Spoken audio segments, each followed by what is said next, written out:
Praise the Lord. खुदा वफादारों को नहीं बोलता। वफादारी क्या है?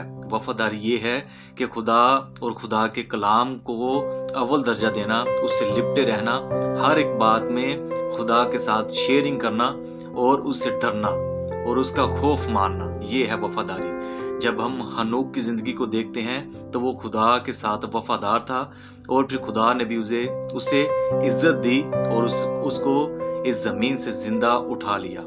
इसी तरह जब हम मलाकी 3 बाब और उसकी 16वीं आयत का मुताला करें तो यहाँ लिखा है, तब खुदा तरसों ने आपस में गुफ्तगू की और खुदावन ने मुतवज्जा होकर सुना और उनके लिए जो खुदावन से डरते और उसके नाम को याद करते थे उसके हजूर यादगार का दफ्तर लिखा गया। Praise the Lord. जब हम खुदा से वफादारी के साथ लिपटे रहते हैं तो वो खुदा हमारी तरफ मुतवज्जा होता है और हमारी दुआ को सुनता है।